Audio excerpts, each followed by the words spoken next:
Recent archaeological discoveries in the People's Republic of China are changing America's concept of its own history. From ancient history records, we hear of a Buddhist monk, Hu Shen, who by his own written account appears to have landed on the American continent in 458 AD. Did the trail they took lead them to Central America? Now, new discoveries off the coast of California may furnish proof that America was discovered by Chinese explorers over 1,000 years before Columbus.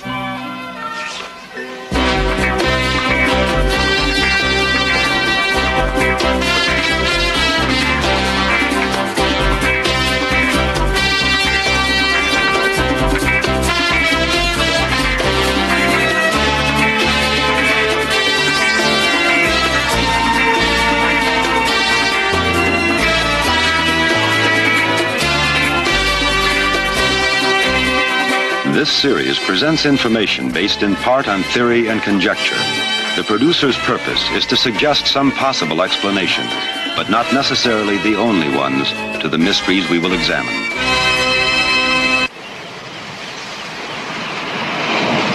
The rocky coast of Cape Mendocino in Northern California is one of the places where some scientists believe Chinese explorers landed on our shores many years before Columbus.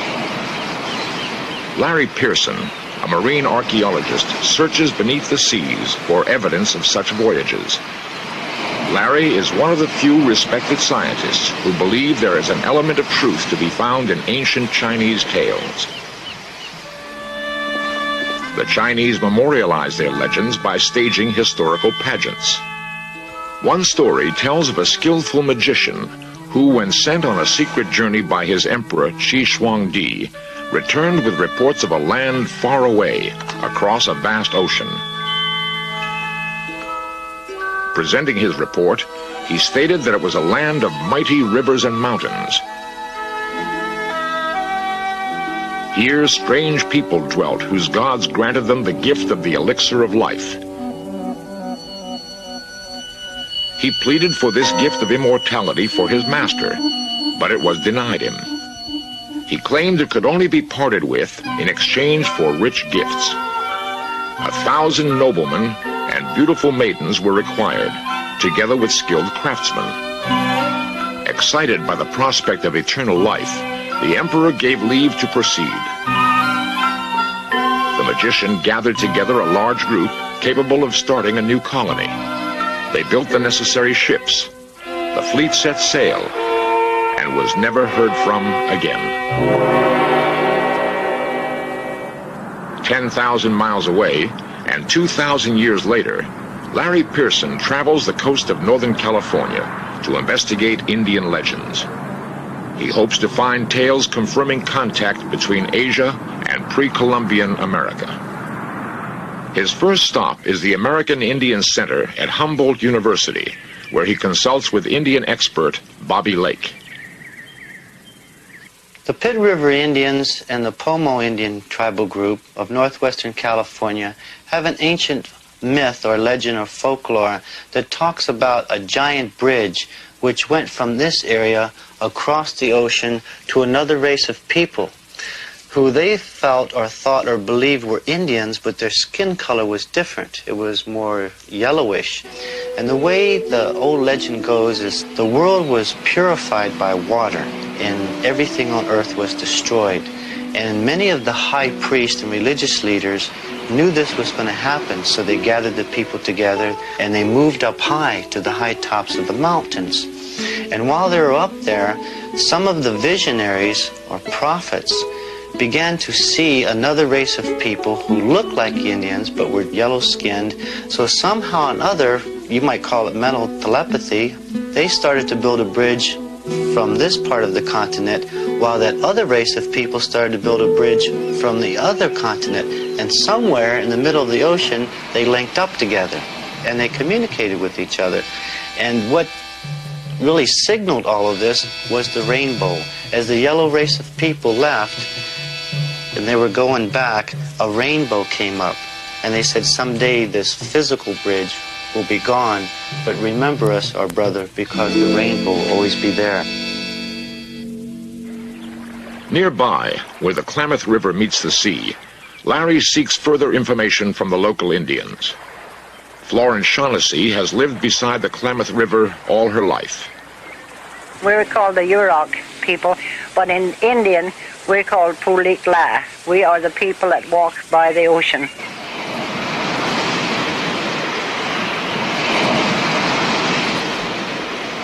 To add to the evidence of Asian influence, there are legends of shipwrecks along the northwest coast. The story was that they found parts of Chinese junk along the coast near Tillamook, Oregon. And so they had the divers go down, and they did find that it was old.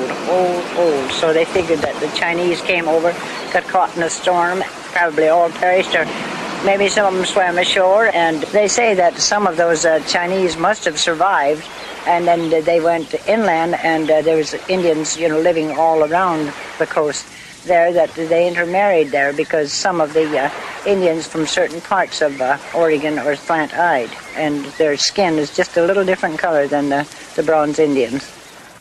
The Japanese current flows eastward along the 40th parallel, then merges with other currents and reaches the coast of California. There it splits, one half flowing north to Alaska, the other moving south along the coast of Mexico. At the division, a churning occurs which is so furious that many vessels riding upon it have been dashed to splinters.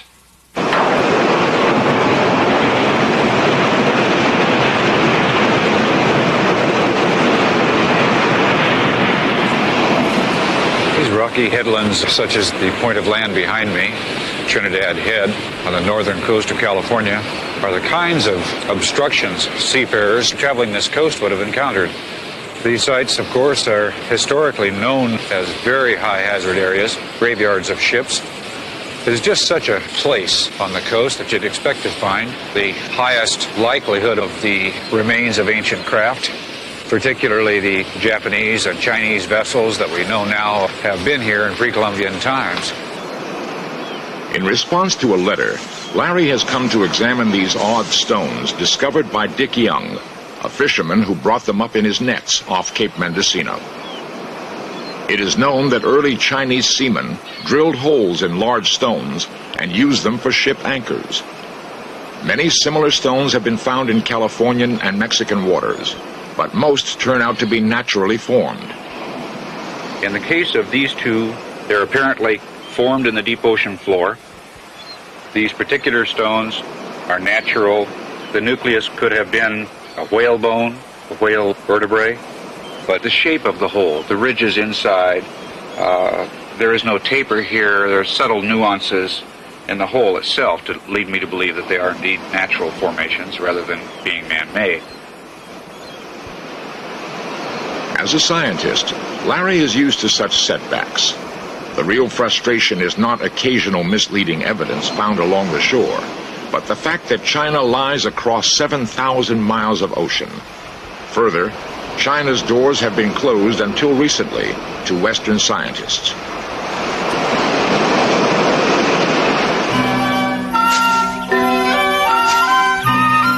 On a recent trip to the People's Republic of China, the In Search of crew filming in a rural area found some large old stone rollers on a farm. We were interested to learn that these rollers had often been used as ship's anchors in early times.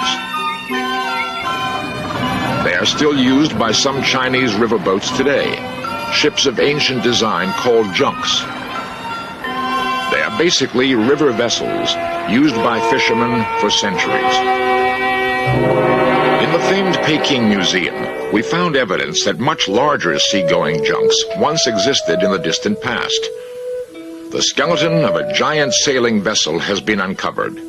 A fleet of ships of such size could have carried thousands of passengers. Remnants of this huge rudder indicate the ship was hundreds of feet long. A modern Chinese artist depicts how a fleet of these huge junks would have looked. Marco Polo told of long sea voyages made by the Chinese as they traded with such faraway places as India and Persia. but these were coastal trips. Could Chinese junks have survived long voyages in the open Pacific? To prove such a voyage possible, journalist Kuno Knoebel and a group of fellow adventurers built a sailing junk as close as possible to ancient design. They named it the Taiki. Their plan, to catch the Japanese current to the North American coast, then southward to Central America. Despite calms and storms, all went reasonably well, until midway. They discovered the ship was under attack by thousands of sea worms, burrowing into the wood and undermining the hull.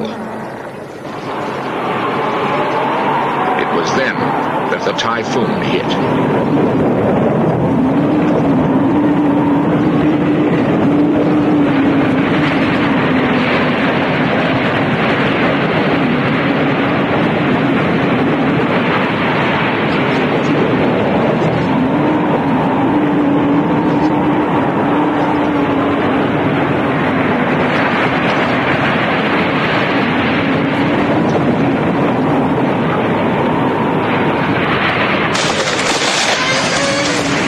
The ship increasingly took on water, filling the hold. To stay afloat, the crew pumped frantically day and night in mountainous seas.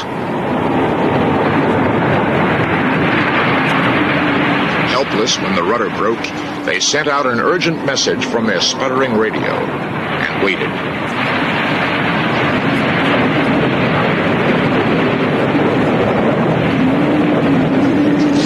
Their message had been heard. First, a Coast Guard plane from Juneau arrived, dropping supplies. Shortly thereafter, they were picked up by a freighter, from which they watched their dream, the Taiki, lurch aimlessly away, lost over the horizon. In spite of shipworms and storms, they did pass the midpoint in their journey, proving that ancient junks were capable of lengthy voyages in the open sea. There are other discoveries which could prove that early Chinese explorers did complete such voyages 1,000 years before Columbus.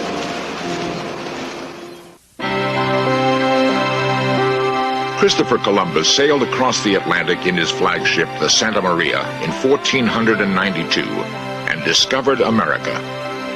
Was Columbus the first? It is generally accepted that the Vikings, acknowledged to be daring seafarers, predated Columbus here. Many monuments still remain as possible proof of their settlements. Stone walls of Phoenician design found in New Hampshire indicate that they too might have been early visitors. This theory is strengthened by writings found at the site that some experts believe to be Phoenician. To argue who discovered America first is to ignore the fact it has been populated for hundreds of thousands of years. More important, we should examine what effects visitors from other lands have had on early Indian civilizations. About 1,500 years ago, a sudden cultural surge occurred in Central America, which has mystified the world of archaeology for many years. Some believe this may have been brought about by contact from China. The Buddhist religion was flourishing in China in the 6th century. In a monastery in Shenxi province, these statues stand guard over the records of Buddhist history. We learned from these stone tablets that in 570 AD, several monks set sail across the Great Sea to seek new converts to the Buddhist faith. The official account of their voyage states that the monk Hu Shen and his companions, sailing eastward, came upon the shores of a strange, faraway land. The distance logged was 20,000 leagues, or about 7,000 nautical miles. This would place them on the coast of Southern California. The account does not record their feelings as they cautiously entered a strange new land. Only that they made their way inland through forests, across mountains and deserts, for 350 miles.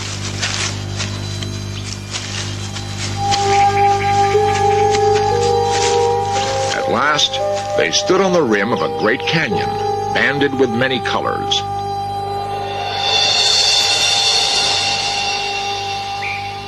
Could they have been describing the Grand Canyon? The account continues that at the bottom of the canyon, far below, there was a river winding among boulders.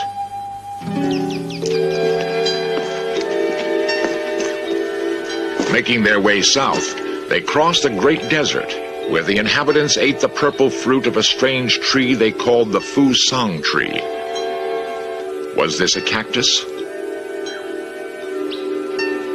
Finally, they came through dense jungles, arriving, some believe, in Central America, just prior to the great cultural flowering of the Mayan civilization. That the learned monk Hu Shen could have brought the Mayans advanced knowledge from China is discussed by Dr. James Moriarty of the University of San Diego. I hold with many archaeologists that Central American and Mexican cultures, early ones, may very well have been influenced by some type of Asiatic contact. My reasons for this are not unique, and they're found in the works of many who since the 1800s, late 1800s, have worked on these problems. During the Han Dynasty, a certain type of bowl with certain kinds of feet was a prominent feature of that culture. You will find similar bowls in some Mexican cultures. You will find jade work, which has been much discussed by some of my colleagues, which certainly shows Chinese influence, and possibly even some pieces that are of Chinese origin. In China, we were permitted into the Forbidden City. The former imperial palace is now a museum, housing special relics of the past. We were allowed to film the ancient jade soldier. The soldier's body, in burial, had been completely encased.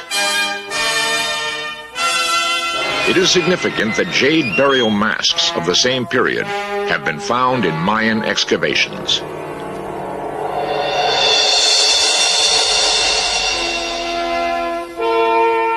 In China, we also filmed many serpent heads, only to find identical figures in Central America.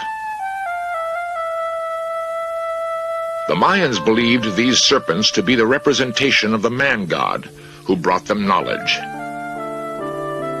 Is it possible that this contact with Chinese culture accounts for the Mayans' remarkable knowledge of astronomy? Or mere coincidence that this Mayan calendar is similar to Chinese calendars of the period? In many Mayan museums, we found startling items. There were never any elephants in America, yet this Mayan relief depicts one. The Mayan face had a distinctive shape, yet occasionally faces are found that appear to be Chinese. The Mayan god of happiness is unmistakably Chinese. The image of this bearded man continues to be a mystery. It is known that Indians do not have facial hair. Who then was this Oriental man found in Mayan excavations?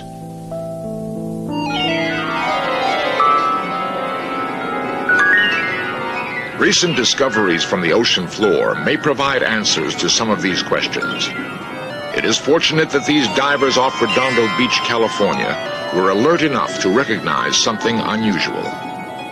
Bob Maestro and Wayne Baldwin have discovered what are believed to be Chinese stone anchors. We were out scuba diving one day, and the water was dirty, and we started looking for other things other than lobsters. And I noticed this stone that had an indentation in it. And I started scraping the little rocks and shells off, and I noticed the hole got deeper and deeper and deeper, and so I lifted the stone up, and it had a perfect hole in it. Realizing that they may have found something unique, they decided to bring the stones to the surface for further examination.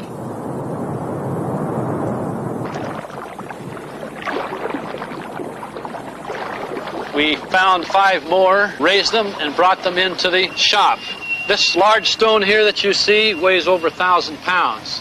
As we were raising it, it just broke the surface, and then itself broke in half and dropped to the bottom. two questions must be asked regarding any of these possible anchors. First, are they from China? And second, how old are they? Of all the unusually shaped stones that have been found, there was only one example which was datable. That would be the stone found at the Patton Escarpment site. Samples were sent to Dr. Wang, who was a Chinese geologist.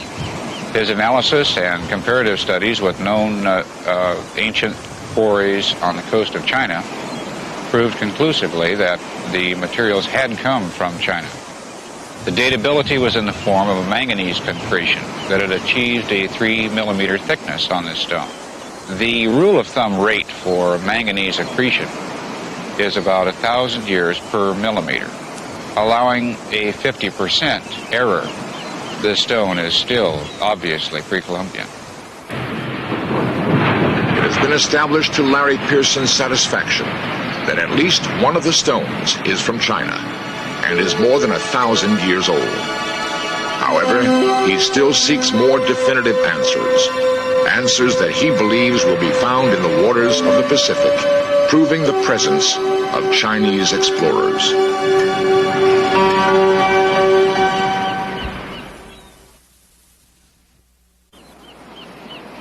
The possible presence of Chinese explorers on our shores does not negate in any way the contribution made by Christopher Columbus. His is still the honor of founding the first continuing settlement of foreign visitors in the New World. Perhaps more important than who was first is the recognition of the valor of all those brave men who ventured into the unknown.